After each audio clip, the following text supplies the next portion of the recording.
everybody. Today we are here with Dr. Niyati Parekh. We're going to be chatting with her for about an hour. So please send in any questions, comments, send them in. And Hi, thank you for having me here. I'm Niyati Parekh. I've been here at NYU about 10 years now, and I direct the Public Health Nutrition MPH program. And most of my work is focused around nutrition and chronic diseases in large populations. awesome. So to start us off, can you tell us a little bit about your background and where you grew up, where you were born, because you have a very unique trajectory. So I was born actually in one of India's only heritage cities, which is Ahmedabad. It's been a heritage UNESCO site very recently. And that's in the state of Gujarat on the west coast of India. And I grew up in Mumbai for all my life before I came here to the United States. And Mumbai is very much like a cosmopolitan large city, just like New York is, where I think more than 22 something languages are spoken. People from all over India come together. And it's by the ocean, and it's a beautiful city.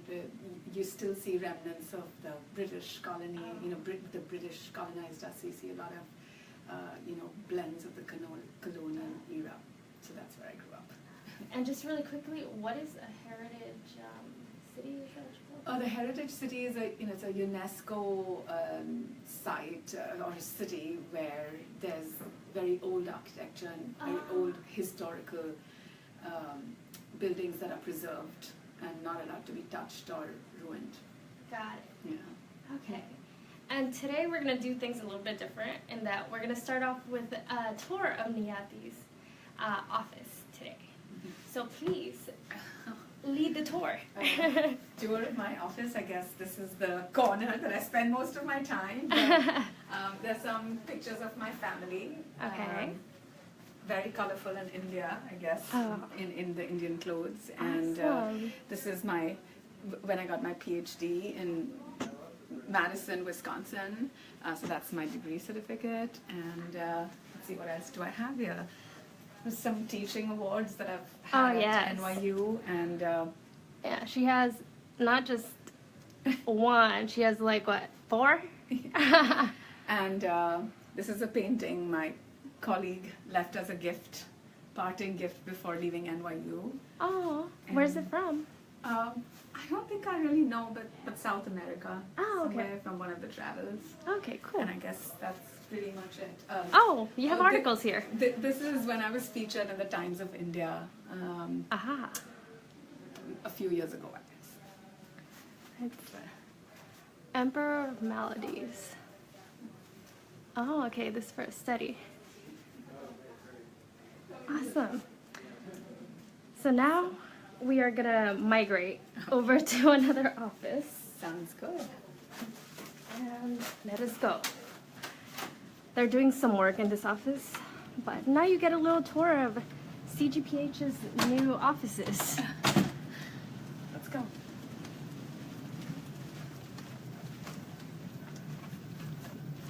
This is a new office building that a lot of the faculty have been moved into temporarily before the official offices are done in about, I believe, a couple of years. I'll be back in a quick second. Okay. And now we're just gonna set up. Oops. Forgive this right now. We are adjusting. Sorry about that. It's all good. Okay. Okay. Now, reminder to send in any questions that you may have at any point. So, can you tell us a little bit about the nutrition program here at CGPH, or Public Health Nutrition, as you are the director? So the Public Health Nutrition program is pretty unique in the sense that not all colleges or schools of public health offer this program, as they're not required to offer this program. And we bring in people into the program from various backgrounds. People who want to, have a policy focus can study food policy. Those who want to do clinical dietetics can also do an MPH and then pursue clinical dietetics. Some of them want to do community nutrition. So without going into too many details, I would just say that we tailor the program based on the needs of the student, and they take CGPH core courses with other MPH students, and then we can pretty much allow them to design their course of study. We also have a lot of options for them to join study abroad programs with other MPHs, and most importantly, if someone wants to do an MPH in a different concentration, but they still want to learn more about nutrition, then we've also started offering a certificate program where they can take additional courses and combine their other expertise and get an MPH in another concentration, and then still get a certificate in public health nutrition. So it's been a wonderful journey, and I've met students from all over who are interested in global work, national, local work, and have dreams of pursuing various careers. Okay. And I know you teach a course that's a study abroad course. I believe it's the one in Mexico, or maybe you have other ones in the works. Yeah, so I taught the one in Mexico a couple years ago, which was absolutely fantastic. We went to Oaxaca and Puebla, and I really try to incorporate culture and food, and going to markets and eating on the streets and restaurants and cooking lessons, along with all the other academic, more serious academic stuff that we might learn. The next time I taught the same course was in Abu Dhabi. I know it's completely different, but public health nutrition is very different based on its context. So that was this past January. And going forward, I'm exploring other possibilities in different countries, but I don't want to promise anything just yet, because I'm just working on the possibility of other satellite campuses of NYU. Okay, that's cool. Yeah. And since most of your work is around nutrition, what is it that triggered the pursuing of nutrition? I think that's a great question, and it really comes down to where I grew up and the function of observing the realities of India, where I grew up in a family that had resources, but watching, going to rural areas with my mother when she was actually a social worker, and just, I was in charge of handing out cookies or crackers to these little kids for immunization camps, and they would come all the way and spend an entire day in school, or come to the camps only for that one cookie or biscuit. And I think that I didn't realize how over time this impacted me.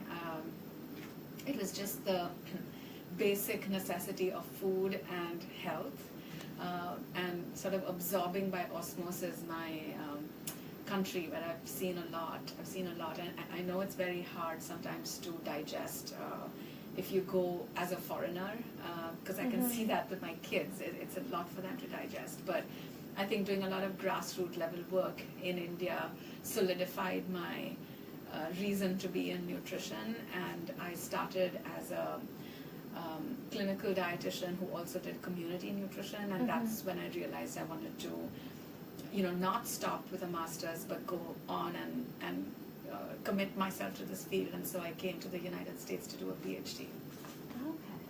I mean, I think at least in the past, nutrition isn't something that was looked at as much, and I have a friend that's nutrition, and before I told her I would be interviewing, and she asked me to ask you about what are some of the struggles that you have faced and overcome, and how you did it. I think the biggest struggle I faced as a clinical nutritionist in my past life before I came to the US is that nutrition was just never regarded as an important factor. MDs really took over modern medicine, and there had to be a big push for them to realize that nutrition was an important component. Exactly. Right?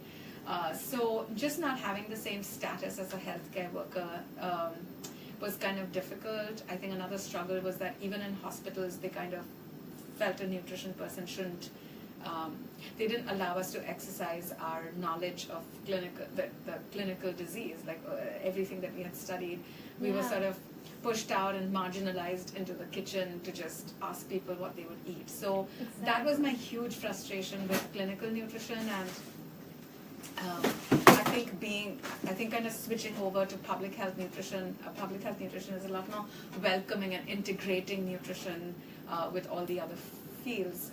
It could be food policy, or it would be, like I said, global health or community nutrition, but they understand that nutrition is a very integral part of health. I agree. And do you have any advice for people looking for careers in nutrition or public health nutrition? I really want to say you have to follow your heart and what you want to do, because you have to stay with it for the rest of your life, and there are many different options and different roads you can go down. But I think that a combination of public health nutrition with either like the clinical track or developing some sort of an expertise, maybe a concentration in something else that they like, might make them more marketable and help develop skills. So I would say nutrition with perhaps a focus in whatever their interest is, but let's, as an example, say food policy or global health might, open up their world a little bit more in terms of the kind of jobs they might be picked out for. Yeah, and I know... Or clinical. I mean, I'm just using these as examples. Yeah. No, these are great. Right. And I know you did your PhD in like nutritional epidemiology. Right. And how did you marry those, or how does epidemiology and nutrition, how do they overlap? So nutrition, the word nutrition, a lot of people don't know what it means, right? There's a difference between food and diet, and there's a difference between nutrition, which actually goes way above all of these food and dietary components. So nutrition could be blood levels of HDL, LDL. It could be physiology, and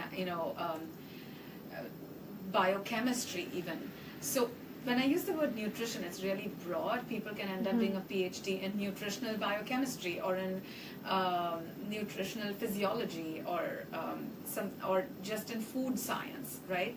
So for me, I wanted to sort of refocus my knowledge of nutrition in public health, and epidemiology is a methodology which is really integral to public health.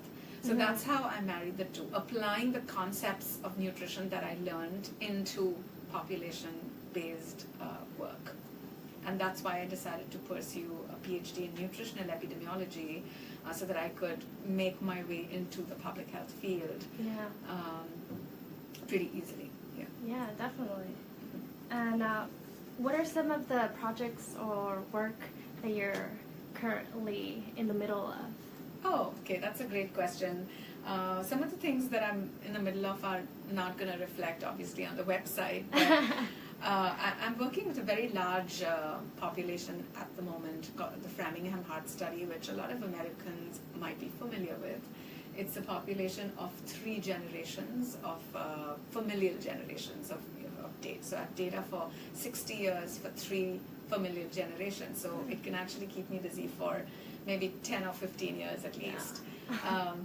So I'm asking a lot of questions regarding cancer, obesity and cancer, and cardiovascular diseases and different components of nutrition and food. I'm disassociating the 2 words as I speak.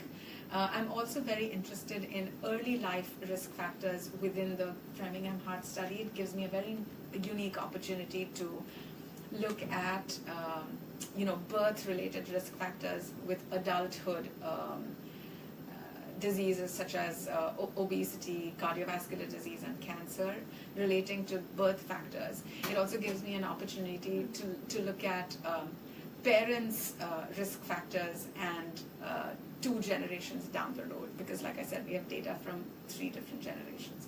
So the recent literature is pointing towards very early risk factors of chronic diseases, and emphasizing on the life course epidemiology, so taking a life course approach and not only focusing on risk factors right before the disease or just in adulthood, and I'm specifically talking about the chronic disease field. And so the Framingham Heart Study really gives me an opportunity to do that. The other project that I'm working on is trying to validate some picture-based food frequency questionnaires to collect dietary data in children, because we don't have good methods at all to collect dietary data within children. So I think the picture-based method is unique because in the world of technology, pictures are definitely going to supplement the questionnaires that have only text. But also for children, it's easier for them to identify, even if they can't read and understand every word, what they ate, and we are kind of providing them some, I'm working closely with a computer scientist actually who's dedicated his life to nutrition, believe it or not, and it was a rare find to have somebody like that who's developing has developed this technology that we are now applying to children. So I'm very excited about that. I'm doing this with Dr. Andrea Dearlian, whose office I'm sitting in right now. We have to improvise. Yeah, so we're doing this as a team. Oh, okay. And another project that I'm launching shortly, coming up in the fall, is with the nursing school, where they want to do a family-based intervention. So not only look at an individual and their risk factors outside of their context. And so we're doing a family-based intervention, which will be a collaboration with the nursing school. And chronic diseases, the four main things are diet, alcohol, smoking, and physical activity. So this has a pretty big lifestyle component, which is physical activity, diet, and that's really where I come in. Okay. And on a day-to-day basis, like do these research projects look like? What are you doing? A large part of it, like Framingham, is the data is already collected, and we are designing the statistical analyses and analyzing it, which is not trivial. It's probably about 600 data sets that we have over the 3 generations, and really meaningfully analyzing them, cleaning the data, getting it up to speed. It requires a lot of focus and attention. So that's one side of it. But the other studies, we're doing data collection where we will recruit the children to validate the methodology, and similarly for the other intervention that I'm talking about with the nursing school, also there is data collection involved from the community and testing out these interventions before we can maybe apply for a larger grant. So that one is in a pilot stage. Okay. And somebody, Wasir Ahmed, just sent in a comment. I just can't, it's in has a different alphabet. I'm not sure if maybe you can understand it. Oh, okay. Maybe you can tell me. Let's look at it. I'll show it to you right now. Why is it not coming up? Or maybe I'll show it to you after, because it's not coming up. It's not coming up on my laptop. Maybe resend it. Yeah. Ahmed Washir, can that be put into English, please? But quick shout out to you. And then I also wanted to know about your favorite part about the work you do. The favorite part about the work is definitely the students. I've really enjoyed the journey with many of my doctoral students, developing new ideas, new projects. I also have enjoyed very much the travel, because I try to integrate the culture, and I just feel it's so important to understand the context, the culture, the habits, before you make any decisions about public health or nutrition. So I think these are my top 2. I love teaching, which is why I chose to go down this road. I think only research or only teaching would have left me a little more unsatisfied. I'm really happy with the combination of everything that I have. I feel lucky that we have the luxury of doing a variety of tasks in this job. Yes. And we do have a question from Laura Guzman. It says, do you have any interview advice for an entry-level position with a nutrition research study? Sounds like somebody's on the job hunt. Yeah, I mean, I think my advice to you is to know a little bit more about the investigator, their background, what they're looking for. You should have a really solid reason. I think people really want to know how you'll help them rather than how this job will give you the expertise that you need for your next step. I think an interviewer is always thinking about, okay, how is this person, what are they going to bring to my study and to what are they bringing to the table that will help me? So kind of think through their eyes a little bit, find out what they do, their publications, and be insightful from their perspective. I think that's the best I can say, because the biggest mistake people make is think about how this job will help their own selves, and that's not why they're interviewing you. Yeah. And I had a question regarding going back to kind of, I guess, the cultural behavioral perspective of studies and the work you do, just because you have worked with different communities. Right. And how do you make sure that you come into a community and are welcomed, or I can give you some examples from my work in India. I always dress down, and I feel that they open up a lot more. And I think the language barrier and just being respectful and listening, and I think the first time I went into a community was a real shock to me, because we went with prepared materials, we went with advice, we knew exactly what we were going to tell them, and it was completely irrelevant to that community. And I think that was a huge learning lesson for me. Yeah. But I always dress down and never dress up, and I think that is something no one told me, but it helped a lot. And again, I'm talking about the context like India.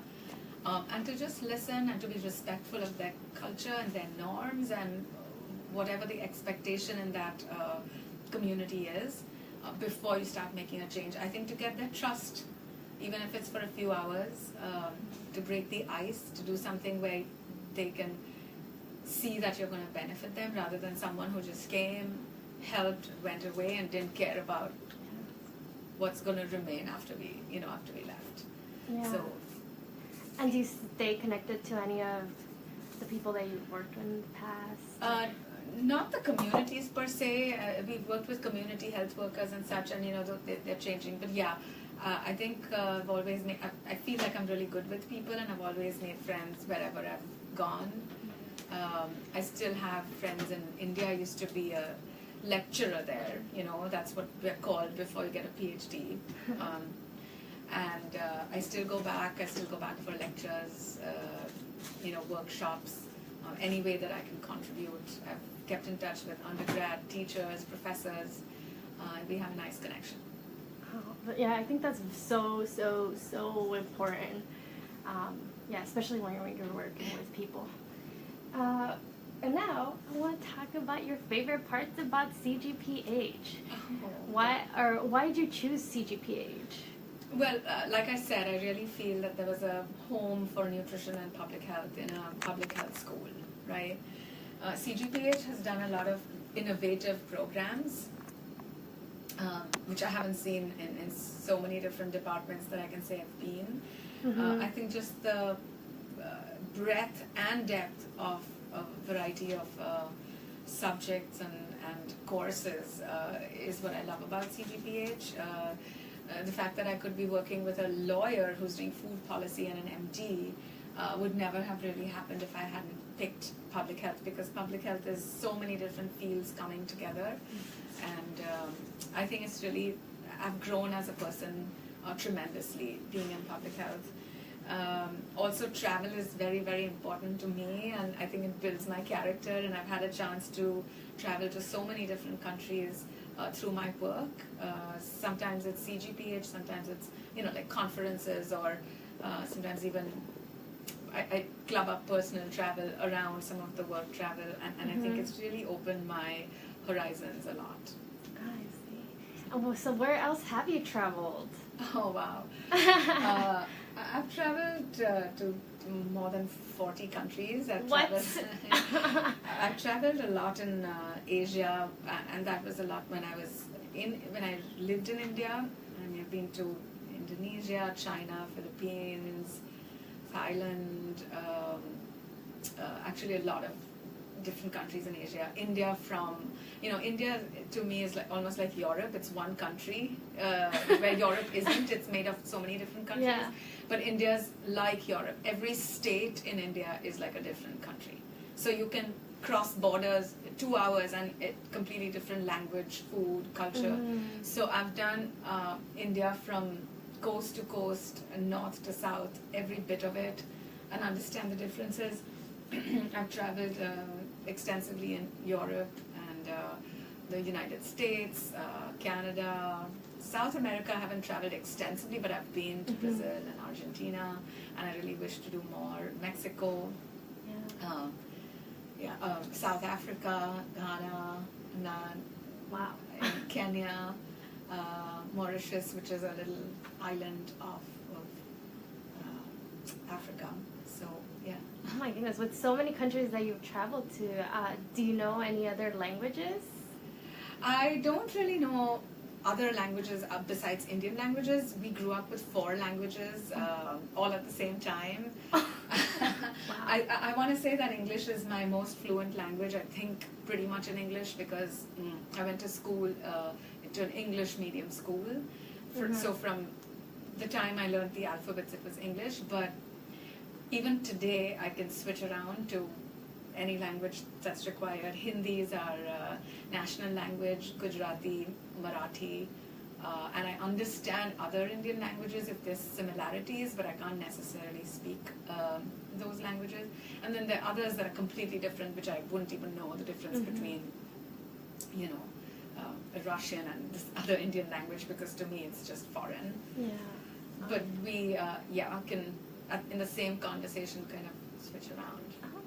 That's how most Indians have grown up. So what's been some of your favorite trips, or to which countries and why? Oh, my favorite trips have been Kenya and South Africa, because I've realized over the years that I love wildlife and nature. I've also enjoyed some wildlife parks within India. I think India has a lot to offer as well, so I started kind of my travels within my own country. Really enjoyed the mountains and all of that, but to me Africa was a whole new level of wildlife and nature, and I remember the pink flamingo feathers just sort of falling, trying to catch them from the air as they were flying. So these have just left some lasting memories. And South Africa was gorgeous. We went on a boat, and the boat guy said, "How many dolphins do you expect to see?" And I said, "I don't know, maybe 10, 15. And there were 500 to 600. And I've just never experienced something like that before. I'm not really a big shopper or anything like that, so. It's about the experiences, yes. Yeah. Where would you like to go next? If you could pick anywhere to travel to. Maybe Peru. Peru. Machu Picchu? I think that it would be a different kind of experience. And since you do a lot of travel and you have all these projects going on, what do you do on your downtime, or what do you do to have fun? Oh my goodness, I don't know if I have downtime. I have 2 kids that really consume all my time.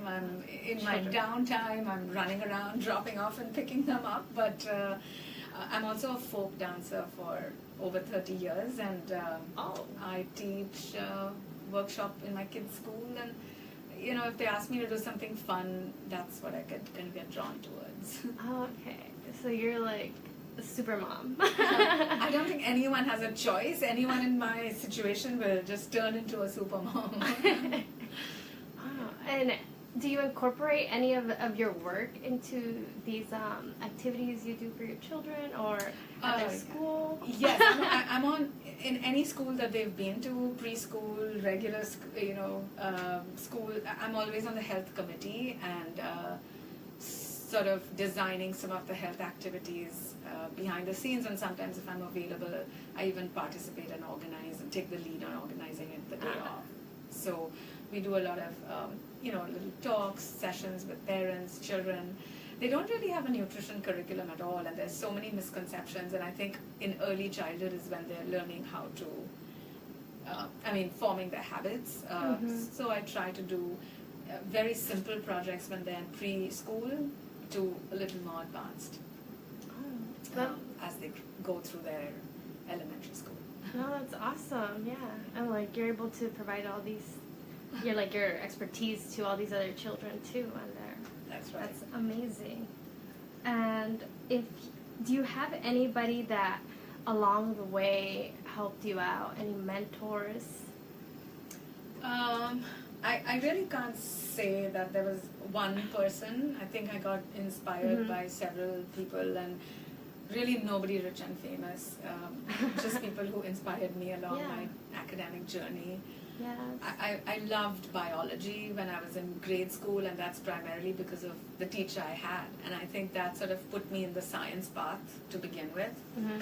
I was really meticulous about the biology diagrams that I would draw in my journal and submit as homework, and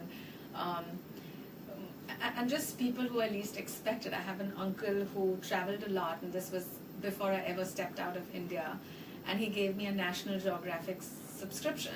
I think to me, I spent hours looking at that, and he inspired me. Yeah. You know, so it's just a lot of my experiences coming together in a way that doesn't sound kind of systematic, but along the way, I sort of picked up various things and combined them in what I'm doing today. No. Yeah, I agree. Exactly. Sometimes it's family, people that are, like you said, are not rich and famous. And of course my mom, because I don't think she realized that it was her work with the communities and just doing some of the, social work that she did, that probably influenced me at some point. No. Yeah. The kids need biscuits. Yes. And if you could meet anybody, whether they were deceased or alive, who would it be? Again, not someone rich and famous. I would really like to meet my husband's grandmother, because she would have been 100 and something if she was alive. But about 85 years ago, I think in 1938, she was the first Indian woman who went in her sari all the way to Scotland to the Royal College of Surgery, when women were not even allowed to speak up or raise their voice or look up, basically they were not even able to, most of them were married by the age of, I would say, 17 or 18. Okay, they didn't have the, what should I say, the place in society to even look into the eyes of another man, forget about saying anything to them. But for whatever reason, she did what her heart asked her to do. She went by ship to Scotland to the Royal College of Surgery. She won gold medals. She opened her first OB/GYN practice in 1938, is when she graduated. And I think it makes, maybe in the context of India when women had this status, I think it makes it a particularly special story. And she came back by ship, there was no email, phones, nothing, right? And I don't think that she was treated the way she would have liked, because she was way too educated for the men. As she opened her own practice, and eventually that was also the time that India was still under British rule or British Raj, and she eventually became a freedom fighter. I've never met her, but even in today's modern India, I don't think I know a lady who had this kind of courage. So yeah, she sounds super badass. Do you have any books or podcasts, documentaries that you really, really like? I've enjoyed authors such as Jhumpa Lahiri and Rohinton Mistry. These are Indian-born authors that have really taken inspiration from culture and Indian society. I like reading international themes, and not necessarily documentaries, but I love going to Angelica to watch some of these international, the Angelica Film Center here in New York, where there's a lot of award-winning and international films. So I enjoy a breadth of that. Okay. And talking about here in New York, do you have any activities that you think are a must-do while you're here? Yeah, so, being a nutrition person, I actually really enjoy food. So that to me, New York is the Yes. center of all of that. I love trying different cuisines, restaurants. It could be a hole-in-the-wall place. It could be a really nice restaurant, but I really try to taste new flavors and things like that. So to me, that's a great activity. Mm-hmm. I'm also a member of the World Music Institute. I love going for, again, various types of shows, events, dance performances, music, things like that. Mm-hmm. I come kind of from a music family, but I'm not at all, myself. I can't play any instrument, but You dance. as well I dance. Yeah. Do you have any favorite foods? No, not really. I just enjoy different foods. I Mhm. like Thai. I love Mexican, various, American gourmet foods. I really like to try foods that are made with the same ingredient but in many different ways. It's amazing how the same ingredient is used differently and depending on what culture and country. So I have some good friends who are chefs. We cook together at times, and yeah. Yeah, And I cook a lot myself, which is not really a fun activity when you sort of end up doing it every day or way too often, but I still enjoy it, and I think I can cook well. Oh, yeah. That actually brings me to. I was gonna bring up the fact that you led the Iron Chef here at Oh, that's CGPH. Yeah. If you could tell us a little bit about that and how that started, came about. So we called it the cooking challenge. Really wanted to bring together students in a way where they would get to know each other a little bit, think about a public health problem, solve it, and put their knowledge into practice. So I think the Iron Chef really brought together all of that, actually the cooking challenge, sorry. We gave them a public health case. I did this with Joyce O'Connor, who's also in the nutrition program along with me. And we sort of came up with a few cases. They had to sign up for a country because we really wanted them to either research or know something about the country before they actually went into this. And we gave them, they were tasked to develop menus for a specific public health issue that could then be scaled up. And it's very easy to put things on paper, but it's not always easy to cook and implement that. We had judges who came to, we had a chef who was kind of helping them through the process. We used the kitchen of the nutrition department, and we had judges who were, basically chefs, global health people who worked in UNICEF and done that kind of work on the ground, nutritionists. So they were sort of looking at the teams from all these perspectives. And I think it was a lot of fun. We want to make a recipe book from all the recipes that the students actually came up with and developed and modified to adapt to their situation. Just as an example, I think the USA team prepared a meal for the Hurricane Katrina survivors or children who were displaced. Sorry, survivors was not the right word. And Team India did a meal for pregnant and lactating women that would help them, draw them to the clinics even. Otherwise, there's the prenatal care is there, but not too many women even use it. They won't even go to the doctor through their whole pregnancy. So it was also a way to draw them to the clinic. So they actually really thought about the context, the foods, the practicality, the cost, the nutritional balance, and then they cooked the meal and they were judged on these criteria that they were given beforehand. Yes. And similar to the Iron Chef, they were given a secret ingredient, and I think this time it was the pineapple. It's something that all countries used, and they had to use the secret ingredient in in a recipe that they had already planned for, or make a completely new dish. So it was a lot of fun, and I think students enjoyed it, and it also brought together faculty who were judging. Each team had a faculty mentor as well. So it was a fun way of doing an educational activity. Yes, I remember I went. I was in the audience. Oh, yeah. Okay, Yes. that's great. I don't think I knew that. I went to support a friend. Oh, nice.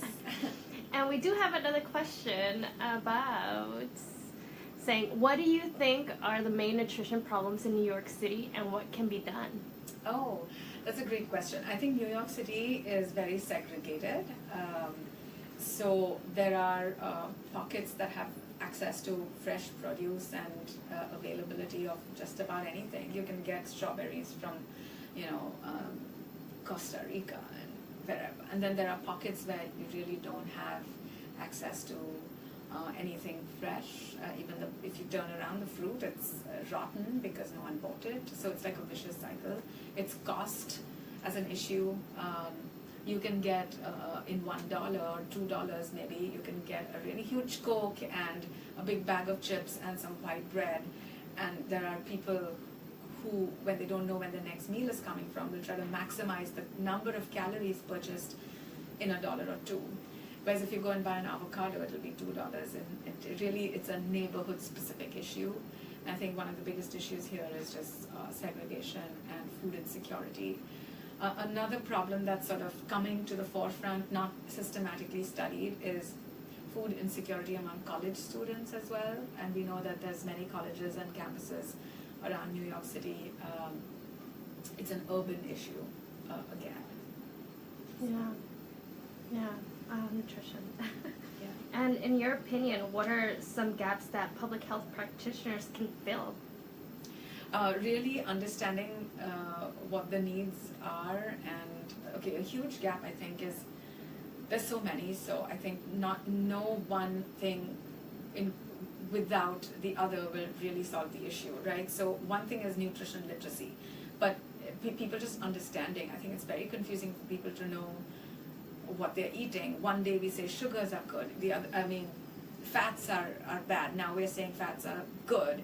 And people are just not sure how to make choices. If sugars are given a bad name, but that's only refined sugars, but then they'll avoid fruit because they feel they're sweet and have sugars. So I think people are just really confused about how to eat, what to eat. It seems like it's a moving target. So I think one big thing is nutrition literacy, as I call it, which is just nutrition education. A nutrition curriculum, possibly in schools, which is what I've been trying to do informally. But only nutrition literacy, as I said earlier, is not going to solve the issue. It's a cost, availability, all of these issues. Even if people know that certain things are good for their health, they're not able to afford it. It's not easily accessible to them. So I think it's a multi-pronged problem that needs to be fixed from many perspectives. But in the least, at least to what's in our control right now is to help people understand better. Mm-hmm. Somewhat to do with the nutritional literacy, as you called it. I read that, or I heard, I went to some talk talking about how now they promote how many calories there's in an item. But then the argument the speaker was making is that sometimes what people were actually doing is they were buying the things with more calories because they wanted to get the most out of their money. Right, that's what I was saying earlier. So that when they don't know when the next calories, and it's even a little bit more basic than that. What is a calorie? And why would everyone know what a calorie is? At least in the United States population, I think it's probably even possible that they know what a calorie is. But to the rural other countries, and again, I'm just using India as an example because I've done so much work there. What is a calorie? Forget about it. They sometimes don't know how to spell their name. Some of them don't know when their birthday is. Mm-hmm. So, it really depends on the population. Yeah. And we have another question for you. Great. You are so passionate about nutrition. What sparked your early and personal interest in public health nutrition as a field you wanted to devote your career to? I sort of alluded to this earlier, but I did a lot of grassroots level work in India, and I followed my mother around to camps that she would do in rural areas, which made me understand the lack of nutrition, the lack of it as a from health professionals. They would give a shot or they would give medicine and just forget about nutrition really, because they thought that could be a quick fix. But to support good health, like immunization even doesn't work without nutrition, as well in somebody's bodies without nutrition. So it was just the very basic, I guess, need of food and health, and looking at so much around me that sparked the interest when I was growing up in India. Yeah, it seems like, yeah, you have this very, very personal and strong tie to your roots. I think that's great. Right. In some sense, I really feel like I'm a citizen of the world, and I've enjoyed being in New York and going to many different. I guess I'm tied to my roots, but I've taken with me what I learned there and absorbing along the way, other cultures. Yeah. So doing all that work in India and afterwards coming to the U.S., what have been some of the similarities and differences that you've observed? I think there's a lot more disparity in India. There's disparity in the United States. There is poverty in the United States. There's food insecurity in the United States. But the rates of hunger and malnutrition on one hand, and complete excess on the other hand, is very, very striking in India. Even when you observe the landscape of a city, you could have, shanty town, very difficult neighborhoods to live in with no plumbing and no water and no electricity, right behind these very gorgeous looking 5-star hotels even, So I think the contrast was just to a different level in India, and research is not that the priority in India because they don't even have clean water to drink, right? So I think the US has a lot more resources set aside for health. Of course, the system is not perfect, but it depends whose lens you're looking through. I think it's a lot more perfect than coming from a country of that sort where there's corruption sometimes, not sometimes, quite a bit, and priorities which are just not there towards nutrition and health. And I think what was, I guess that there isn't too much similar, except the English language if you went to an English school. So it made it very easy for me to, get right into this academic path because of my language abilities. What's becoming more similar now is the small pocket of the Western Indian life, the modern Indian life, and the chronic diseases that I can compare with now. But there's completely two different Indias, rural and urban, in terms of culture, in terms of just even what the city and place looks like, facilities, amenities, access to healthcare, food, all of that. And there's a lot more regulation here in the United States. There's not as much regulation around health and food and nutrition in India right now. Although there is some work done, but again, it's vastly different. And since you are one of the leaders of the Public Health Nutrition program here at CGPH, how do you see it evolving in the next coming years? I really feel we need to give it a little bit more of a global focus because we have to tailor it a bit to the students, and we're seeing that interest. So that's what I'm hoping to do. Utilize some of the network NYU campuses that we have, which is really a gift because we have NYU Florence, NYU Abu Dhabi, NYU Argentina, Buenos Aires. So I think that we could really utilize some of that. Yeah, I mean, CGPH has that new program, the cross-continental. Correct, yeah. And I thought, oh, maybe there's just so much changing that public health nutrition could probably jump onto that. That's true, but I don't want to forget as well about those who come from abroad and want to learn more about the United States. I think it's important to have the option of local and international. And there are so many local problems that we should focus. But I think I just want to develop that a bit more. And how do you bring your knowledge of public health nutrition into your own home? How do you prepare foods differently for your own family? And that's a question that just came in. For one, I cook a lot.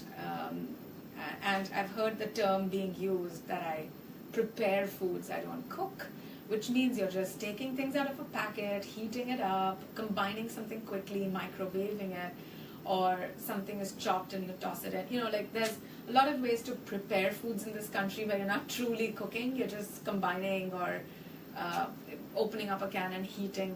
So I don't prepare foods, I really cook from scratch, and any given day, anyone walks into my home, they'll see that, because I just feel, you know, I can't do that to my own family and my children after knowing so much about it. So it's not always easy to, you know, manage these priorities, but if you plan and prepare well, I don't think it's impossible either. Mm-hmm. Many Indians, about 60%, are vegetarian, and I'm vegetarian. It's just cultural. It's how I grew up, because you have a choice of 400 vegetarian dishes. You don't really miss meat. Even a lot of people in India who say they eat meat probably only eat once or twice a week on the weekends. So vegetarian cooking is not that difficult. It doesn't take as long. We shop at the farmer's market. By this point, I already have a list of foods that have a lot of chemicals versus those that don't. So I already know that. And then, yeah, I cook a lot. We have a lot of fruit, yogurt, smoothies for snack.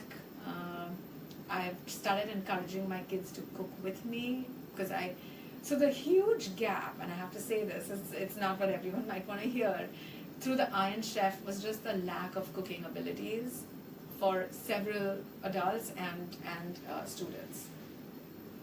So I think, you know, just an interest and some sort of an excitement about food, and some clinical nutritionists will be counting every calorie. I'm not that person. I think some excitement about food and colorful foods and edible flowers. Like, you know, I have edible flowers at the farmer's market, and I'll make a salad with different flowers one day and teach my kids about that. So just try to be creative and make that one of my fun activities. So if you had any tips or advice to give to somebody who wants to, I guess, shift their family's diet or start off, what would those be? You know, with the internet, it's become super easy to look up so many different recipes. If you want variety, different cuisine, the same cuisine. I mean, the other day we went raspberry picking, and I was looking up and, you know, what should I do with all these raspberries that I've gotten now? And I found almost, I want to say 28 or 30 recipes. So it's so easy now, you know, it's not like I kind of know already, and some of them took 10 minutes to do. So I feel that just to shop and be aware of produce, and sometimes I take my kids and I even chat with the person who's selling the foods, for example, with the apple person at the farmer's market, right? I realized that these apples at the farmer's market are from last year, what was harvested last year, and they dip them in they wax them and they put them in, they spray something on them, versus some grocery stores who don't have to preserve them for the entire year. You know, it's not apple season yet, and you still have lots of fresh apples at farmer's market. So sometimes just chatting with them makes me more interested in their stories and understand a little bit more about the food system. A huge, huge gap, and I guess this is coming back to your question about practitioners. There's a huge gap in the public health nutrition field between agriculture and nutrition. We talk about health and nutrition, but not the agricultural system. And USDA is responsible for this. So I think there's a lot of potential to discuss this. I'm really trying to design a course and find the right person to teach it as well. So just like another example, I think I got myself off track, but another example is, you know, dairies, you know, what they feed their cows and things like that. It's just an interesting story to tell, and that's the products we bring at home. There are some farmers who allow the calf to feed on the milk first before they take the cow away, and then they sell the rest of the milk for lesser profit. And there are others who put a lot of chemicals in and feed their cows different things, and that's what translates and has resulted in things like early puberty in this country. So I kind of make food more than just a chore, and that's why when I teach abroad, we have many aspects of this creeping into the course. Awesome. we have two questions. The first one is, do you discourage your children from eating fruit very high in sugar content? No, because you can never eat too much fruit. Your body won't allow it because you start feeling full before. Like you can never have 15 pieces of, large slices of watermelon. You'll be done at least a child. Right? You can't have 15 apples, but you can very easily have 45 chips. So I think that there is a way of regulating when there's a whole food with fiber and a lot of water in it, that you can never OD on it. But more importantly, some of it depends on the combination of foods that you eat. I think there's a huge problem in this country with how little fruit we eat. So if we have the opposite problem, I'd be happier. Also, there is a concern that due to soil degradation, produce is less nutritious now than in past decades. What do you think about that? Does buying organic produce solve this issue? There's organic and there's organic. We really have some products that we know for sure are organic, others we're not sure about. I think to me right now, just given the priorities, and organic is expensive and people will shy away from buying it. Just given the fact that we need to be eating more fruits and vegetables, I would worry about that a little bit less.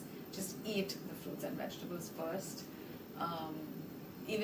Because there's no real way of knowing whether it has lesser content or not. And the nutritional content varies tremendously even from one variety to another variety of the same fruit.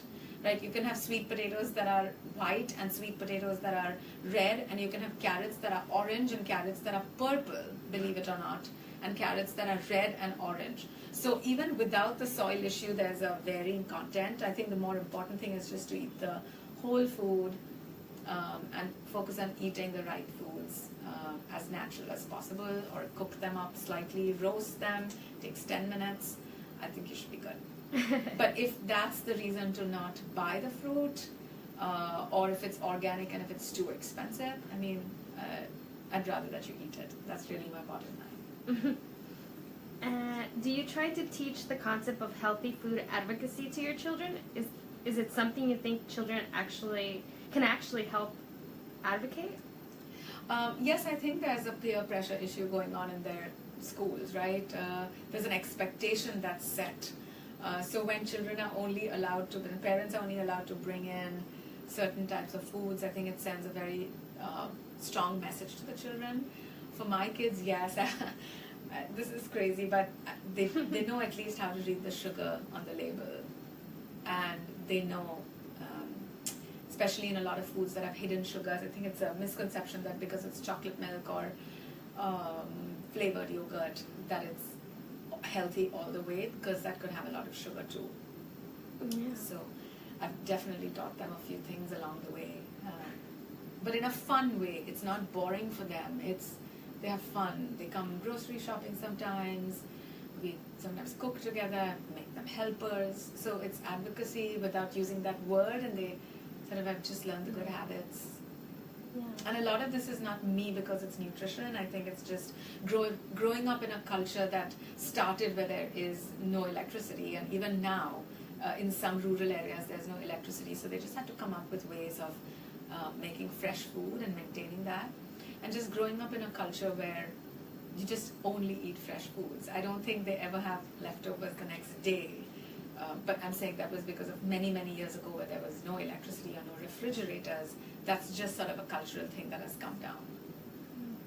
And have you seen or observed, whether that's personal through your children, through your research studies, any disparities regarding like gender, sex, race, among eating habits, nutrition, diet?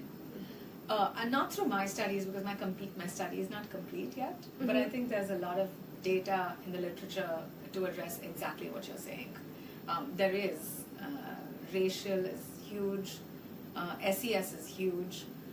I think we all know that to be poor and not afford, healthcare and food is obviously not good for your health, and that stands true for nutrition. The amount of calories that children are getting from processed and ultra-processed foods is too much. Mm-hmm. And when I mean too much, it's about more than 80% of their everyday diet. Yeah, there is a lot of literature. It's crazy. And now, shift gears a little bit into some of the more informal, fun questions. Okay. Do you have any favorite artist or musical genre? You know, what most people don't realize is we grow up with regular pop music that's in the US. Oh. So, for example, when I was growing up, you know, we had Bob Marley and like just things that are more Western music. Mm-hmm. But so I've combined the Western music. I loved music when I was in school, but also because I sort of come, I mentioned earlier, from a music family. I really understand Indian classical music and instruments. So I sort of combined the two. My favorite instrument to listen to, I can't play any, is the santoor, which is it's a string instrument. It's extremely difficult to play. Gotta look that up. Santoor, yeah, and it's rare now, but it's part of Indian classical. So I enjoy that, and I like all kinds of music actually. My daughter's learning the piano, so we just appreciate music in general. Awesome. Music is great. So, Yeah. do you have any TV shows you watch? Not really. I don't have much time for TV. And if there is, then sometimes it's the kids hogging it up. So not really. I used to watch sometimes here and there, Law and Order, you know, things like that. Again, super mom. Do you have any guilty pleasures? Not at all. I guess if anything, it's the food and the desserts I really like to try and, you know, eat. So my guilty pleasures, if I went on a holiday and ate all these different things, delightful dishes, without really exercising, but not really. I think I'm a good girl. What's the fact that most people don't know about you? I guess one of the things I already said was that most people don't realize that we grew up with ABC in English. I think they kind of think it's a different language. But also that I came to this country with about $200 and change and 2 suitcases, because that's all that, 2 suitcases is what every airline allows, so I couldn't bring more than that. But just, yeah, as a graduate student with nothing really. Yeah. What was graduate school like for you? It was amazing. I came straight from a really bustling, busy, hot, crowded Mumbai to Madison, Wisconsin. Flat, no people around, no one's as busy. So it was a very, very, very different,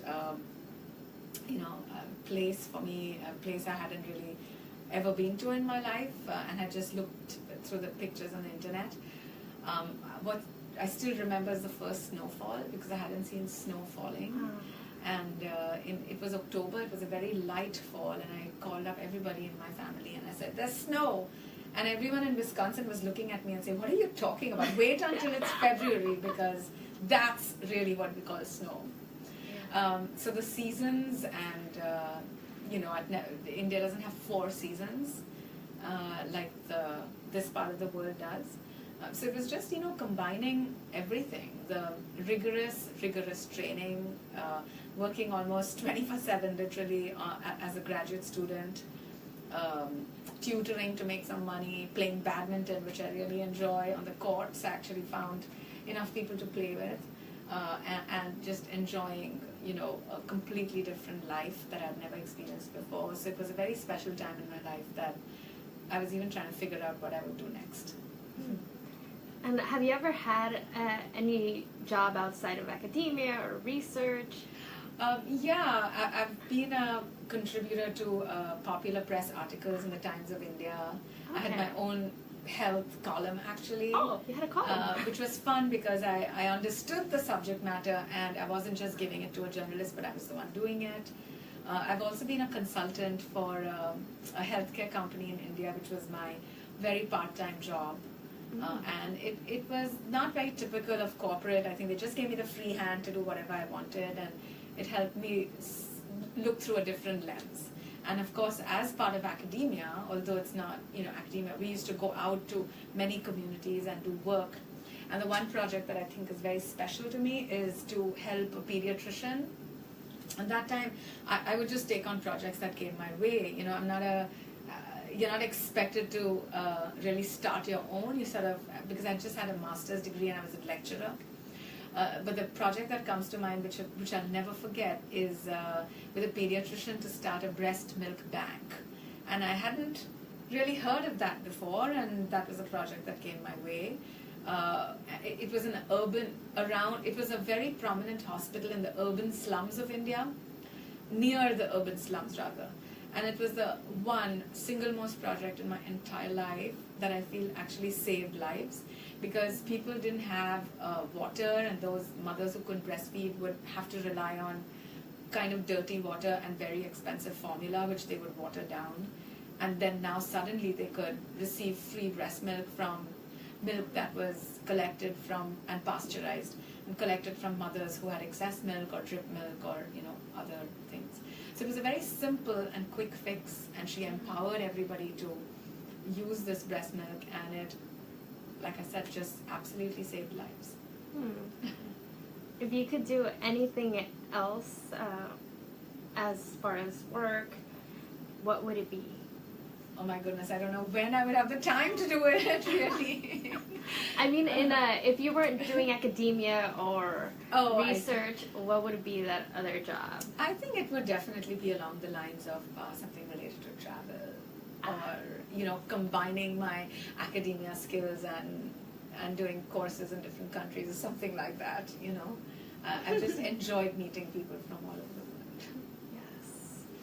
Lastly, if nobody out in the web internet has any more questions, my last question is, what advice do you have for anybody thinking about public health, or any tips? I think public health is very broad. Did you mean public health or public health nutrition? Maybe public health is really broad. So I would say that, and public health opens itself to jobs of many, many sorts, right? You could be at the UN, you could be in academia, you could be a research assistant, you could be maybe a community health worker, an outreach person, you could be like so many various things. So I really feel that what makes me come to work every day is my passion. And if you haven't identified it, don't ever go to public health because someone's telling you to do that, even if it's the most popular field, okay? I think you should really do some homework and maybe get some experiences before you decide to dedicate yourself to your life to it. Also, because it's so broad, to sort of identify an area that you might really enjoy. It can get confusing when you have too many choices. So to really just step back and look at your life as a whole, who you are as a person, what your values are, whether you want a job like the UN where you transfer every 2 years, or would you rather raise a family? I'm not saying you can't combine the two, but there are different kind of challenges when you do. So just to kind of step back, because public health can offer you a variety, and I'm sure you can tailor public health to fit into your life, but it's really good to know how you want to engineer it. And specifically for public health nutrition? Kind of similar, because even for public health nutrition, you can go down many different routes. If you have to do a clinical nutrition degree, it adds on almost 3 years, and then you can practice as a registered dietitian. It's almost like getting a nursing degree or another degree. So again, to go into it and then realize, I didn't really like that, is probably not a good use of your time and money. So, it's either being kind of trying to be as clear as possible where you want to go in public health, but you can also have combinations of things. I've just met some students who, if they are asking me what they should do with their lives, then that's really difficult for us to tell them. But there's a lot of potential, there's a lot of scope, there's a lot of, the luxury of doing a variety of things, and it's just a wonderful field that you learn every day on the job and you grow as a person. yeah, no matter whether you do local or international work. Lots of options. Yes. So thank you so much for spending time with us to chat with us and answer the audience's questions.